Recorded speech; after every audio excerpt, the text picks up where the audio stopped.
कृपया नए दर्शक चैनल को सब्सक्राइब कर ले। धन्यवाद।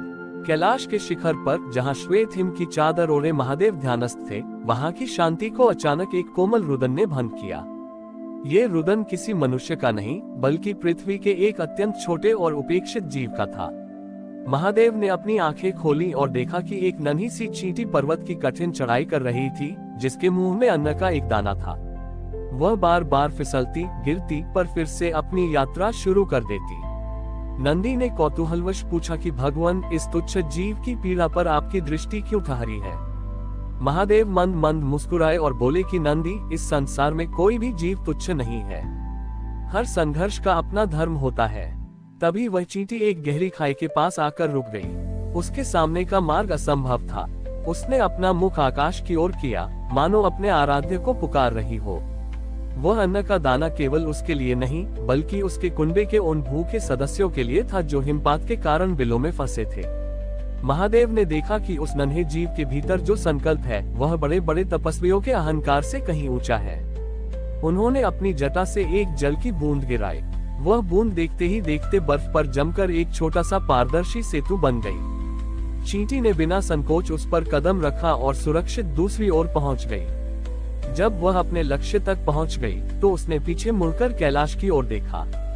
उस क्षण महादेव की आंखों में वह करुणा थी जो ब्रह्मांड के सृजन और संहार के समय होती है। माता पार्वती ने जब ये देखा तो महादेव से पूछा कि क्या एक नन्हे जीव के लिए नियम बदलना उचित था। शिव ने उत्तर दिया कि देवी, जब प्रयास अपनी चरम सीमा पर होता है और जीव स्वयं को पुनर्तः समर्पित कर देता है, तब महादेव को स्वयं सेतु बनना ही पड़ता है। नियम संसार के लिए हैं, लेकिन करुणा स्वयं महादेव का स्वभाव है। उस दिन कैलाश ने सीखा कि भक्ति के लिए विशाल मंदिर या कठिन मंत्रों की आवश्यकता नहीं, केवल एक निस्वार्थ संघर्ष और अटूट विश्वास ही महादेव को उनके आसन से उठाने के लिए पर्याप्त है। चींटी की उस सफलता के बाद कैलाश की हवाओं में एक अनूठी मिठास घुल गई। नंदी और अन्य गण आश्चर्यचकित थे कि एक नन्हा सा जीव कैसे महादेव के हृदय तक पहुंच गया। लेकिन कहानी यही समाप्त नहीं हुई। वह नन्ही चींटी जब अपने बिल में पहुंची और उसने वह अन्न का दाना अपने भूखे साथियों को सौंपा, तो पूरे कुनबे में जीवन का संचार हो गया। पर उस चींटी के मन में अब अन्न की भूख नहीं, बल्कि उस पारदर्शी सेतु और उस दिव्य स्पर्श को फिर से महसूस करने की प्यास जाग उठी थी। उसने तय किया कि वह अब केवल अपने लिए नहीं जिएगी। उसने अपने साथियों को सिखाया कि कैसे कठिन समय में धैर्य नहीं खोना चाहिए। धीरे धीरे उस पर्वत के निचले हिस्से में रहने वाले अन्य छोटे जीव भी उस चींटी के पास आने लगे। वो उन्हें अपनी भाषा में महादेव की उस करुणा की गाथा सुनाती, जिसने उसे गिरने से बचाया था। देखते ही देखते कैलाश की तलहटी में एक छोटा सा आध्यात्मिक समाज बन गया, जहां न कोई छोटा था और न कोई बड़ा। इधर महादेव फिर से अपनी समाधि में लीन हो गए थे, लेकिन उनके चेहरे पर एक निरंतर सौम्य संतोष था। माता पार्वती ने देखा कि कैलाश के उस क्षेत्र में जहां वनस्पति नहीं उगती थी, वहां अब छोटे छोटे फूल खिलने लगे थे। यह उस निस्वार्थ सेवा का फल था जो वह चींटी अन्य जीवों के प्रति कर रही थी।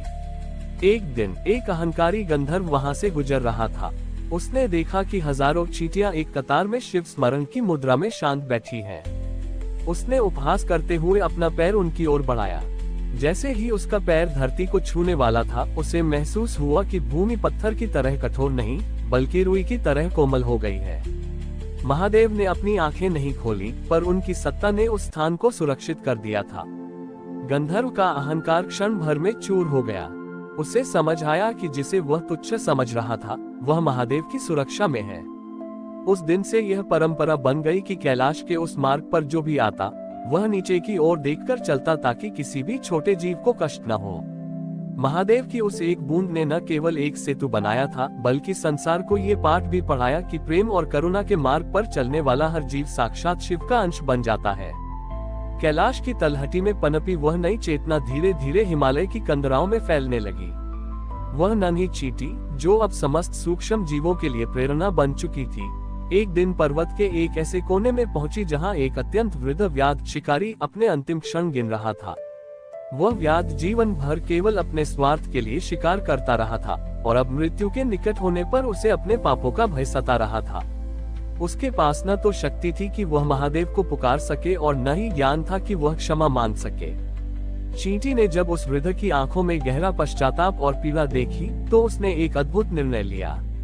वह रेंगते हुए व्याध के कान के पास गई और अपनी सूक्ष्म ध्वनियों में वही दिव्य स्पंदन पैदा किया जो उसने महादेव के उस पारदर्शी सेतु पर चलते समय अनुभव किया था। व्याध को अचानक अपने कानों में एक दिव्य संगीत सुनाई देने लगा। उसने अपनी धुंधली आंखों से देखा कि एक छोटी सी चींटी उसके करीब बैठी है और उसे भयमुक्त होने का संकेत दे रही है। उस छोटे से जीव की करुणा ने व्याध के कठोर हृदय को पिघला दिया। उसके आंखों से आंसू बह निकले जो सीधे भूमि पर जाकर गिरे। उस समय महादेव ने अपनी समाधि का त्याग किया और पार्वती जी से कहा कि देवी, आज एक भक्त ने दूसरे भक्त का उद्धार किया है। वह व्याध जो अब तक केवल संहार का प्रतीक था, एक नन्हे जीव की संगत में आकर स्वयं करुणा का पात्र बन गया है। महादेव ने वायु के एक झोंके के साथ अपनी भस्म का एक अंश वहां भेजा, जिसने व्याध के समस्त कष्टों को हर लिया। मृत्यु के समय उस शिकारी के चेहरे पर भय की जगह एक अलौकिक शांति थी। जब उसके प्राण निकले तो वे सीधे शिवलोक की ओर अग्रसर हुए। ये देखकर कैलाश के देवता भी चकित रह गए कि कैसे एक छोटी सी चींटी ने एक पापी को मोक्ष के द्वार तक पहुंचा दिया।